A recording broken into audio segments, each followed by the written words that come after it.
नाजरीन, middle east आई को interview देते हुए वजीर आजम इमरान खान ने अफगान तालिबान के हवाले से दुनिया को फिर से खबरदार कर दिया है। इमरान खान साहब की जो इंटरनेशनल आइसोलेशन है वो उसको दूर करने के लिए और ख़ुद को रेलेवेंट रखने के लिए, क्योंकि दुनिया उनसे पाकिस्तान पर बात करने के लिए तो तैयार नहीं है।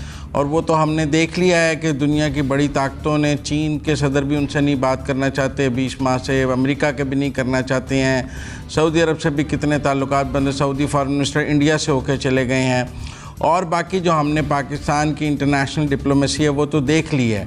अगर चंद टीवी इंटरव्यूज़ के ज़रिए वो ख़ुद को इंटरनेशनली रेलेवेंट रखने की कोशिश कर रहे हैं तो ये बहुत वीक कोशिश है। और मैं समझता हूँ कि इस तरह कोई इंटरनेशनल लीडर अपनी रेलेवेंस नहीं बना सकता है कि वो चंद टीवी इंटरव्यूज़ में ऐसी बातें करे जो हेडलाइंस बन सकें, जो हेडलाइन बन सकें, कैचिंग हो और जो बड़ी ब्लोइंग हो। जी तालिबान वापस पुराने तालिबान बन जाएंगे, जी दहशतगर्दी दोबारा शुरू हो जाएगी। हेडलाइंस तो बन सकती हैं पर आप दूसरी स्टेट्स को इनसे मुतासर नहीं कर सकते हैं। उन्हें हकीकत पता होती है। जहाँ तक तालिबान की बात है, अगर तालिबान को दुनिया से पैसे चाहिए तो उन्हें दुनिया की बात माननी पड़ेगी। सबसे पैसे तो वो ले नहीं सकते हैं। अगर उन्होंने चीन से लेने हैं तो अमेरिका से नहीं मिलेंगे, यूरोप से नहीं मिलेंगे, और अगर अमेरिका और यूरोप से लेने हैं तो चीन और रूस से नहीं मिलेंगे। सादा सी बात है। अगर वो ये कहें कि चीन भी हमारा पार्टनर है और अमेरिका भी हमारा दोस्त है तो ये तो मुमकिन नहीं है। इसीलिए जो कतर में इस बार मुज़ाकरात हुए हैं उनमें अंडर द टेबल तो यही बात है कि तालिबान ने किधर चलना है। उन्होंने क्या चीन के साथ चलना है? हमने देखा है जो अभी खुदकुश हमला हुआ है ISIS का, उसमें तो चीनी खुदकुश बमबार उन्होंने यूज़ किया है ISIS वालों ने, जो चीन के लिए एक बड़ी ख़तरे की बात है कि अगर वहाँ ऐसा भी हो रहा है। तो लिहाजा मैं समझता हूँ कि ये एक डेंजरस खेल है। मैंने पहले भी इस शो में कहा है कि तालिबान की वकालत हमें दुनिया की मुखालफत के अलावा कुछ नहीं देगी, क्योंकि दुनिया शायद तालिबान से तो बात कर ले लेकिन इस चक्कर में कि हम तालिबान के मामू हैं हमसे बात नहीं करेगी, क्योंकि तालिबान भी हमें मामू मानने के लिए तैयार नहीं है। कतर में मुज़ाकरात के लिए उन्होंने कोई कहा है कि पाकिस्तान हमारे साथ आए? मेरा मतलब है कि कुछ सिक्योरिटी वो कहते हैं कि हम पाकिस्तान के ज़रिए बात करेंगे, वो अपनी बात डायरेक्ट कर रहे हैं। हम खाम खा, मेरा मतलब है हम कह रहे हैं हाँ तू कौन मैं खाम खा वाली बात है। आप तालिबान पुराने, ये तो ऐसी ही बात है। मैं कहूँ मुझे अगर नौकरी ना मिली तो मैं डाकू बन जाऊँगा, कल को कोई कहे अगर ये ना हुआ तो मैं ये बन जाऊँगा। दुनिया में ये बात कोई मानेगा कि अगर आपने मुझे पैसे ना दिए तो मैं वापस दहशतगर्द बन जाऊँगा, तो इसलिए आप मुझे इसलिए पैसे दें कि मैं वापस दहशतगर्द ना बन जाऊँ। ये नैरेटिव कोई नैरेटिव है दुनिया में बेचने के लिए? कोई इस नैरेटिव को ख़रीदेगा कि अगर आपने पैसे ना दिए तो वो वापस दहशतगर्द बन जाएंगे, वो दुनिया में वापस दहशतगर्दी करेंगे? मेरा मतलब है ये बात कहने के लिए है। ये तो उनका एक बुरा फेस दुनिया के सामने लाने वाली बात है।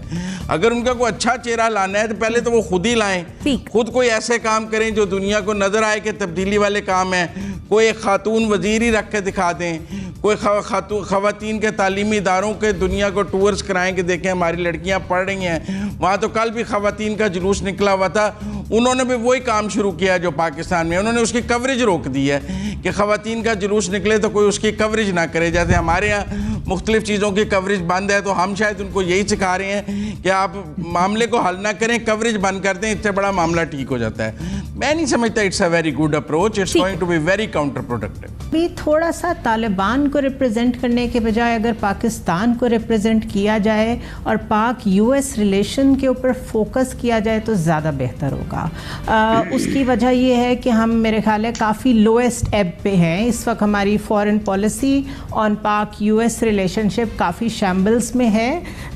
बहुत विंडिक्टिव बयानात दिए वेंडी शर्मन ने इंडिया से बैठ के, और वो हमसे जो बिल्कुल स्ट्रेट टॉक करने की बात कर रहे हैं, वो सिर्फ हमसे एक एयर कॉरिडोर मांग रहे हैं। अब एयर कॉरिडोर भी मांग रहे हैं और साथ हमें डॉन बन के भी दिखा रहे हैं, मतलब बदमाशी भी दिखा रहे हैं और हमारा एरिया भी यूज़ करना चाह रहे हैं। This exactly is the behaviour जो हमेशा से अमेरिका का रहा है। एक तो आई अप्रिशिएट कि हमने उनकी बातें मान के भी देख लिया, तो अब ज़रा हम उनको कोल्ड शोल्डर दे के भी देख लेते हैं कि वो क्या कर लेते हैं। But at the same time Sen mind के साथ थोड़ा सा सोच समझ के इस वक्त चलने की ज़रूरत है। आप ज़रूर अफ़गानिस्तान के स्पिल ओवर की और दाइश की बात करें, लेकिन साथ ये भी बात करें कि हम कहाँ स्टैंड करते हैं, क्योंकि इस वक्त तो वो हमें अपना एलाई भी नहीं मानते। वो बहुत क्लियरली सलामती काउंसिल में इंडिया के रोल को अप्रिशिएट करके गई हैं, वो वाला रोल जिसमें उन्होंने पाकिस्तान को 2 मौक़ों पे शिरकत ही नहीं करने दी। तो थोड़ा सा फोकस चेंज करने की ज़रूरत है। It is not only Afghanistan which is the driving force of Pakistan international relations and international focus of foreign policy. कि हमने पाकिस्तान ने जो नुकसान उठाया है पूरी सूरत हाल का, अमेरिका तो फ़ायदे में रहा ना। अमेरिका हमारे नुकसान पर फ़ायदे में रहा, मुनाफे में रहा, नफ़े में रहा, उसका सब कुछ बढ़ता चला गया, उसका असर भी बढ़ा। वो एशिया में यहाँ तक पहुँच गया, हिंदुस्तान के अंदर जाके बैठ गया वो, और रूस को तोड़ दिया, रूस को तोड़ दिया उसने, उसको फ़ायदा हो गया। हमें नुकसान रहा, हमारा सोशल फैब्रिक तबाह हो गया, हमारी इकनॉमी तबाह हो गई, हमारे 80,000 अफराद शहीद हो गए, हमारा 2 खरब डॉलर की इकनॉमी जो है वो और प्रॉपर्टी वो ज़ाया हो गई, हमारे शहरों में ज़िंदगी बर्बाद हो गई, ख़त्म हो गई। तो हमारे लिए तो अफ़गानिस्तान में अब कोई स्टेक नहीं है, कोई मसला नहीं सिवाय इसके कि वहाँ अमन कायम हो, वहाँ ऐसी हुकूमत कायम हो जो जामियत पर है।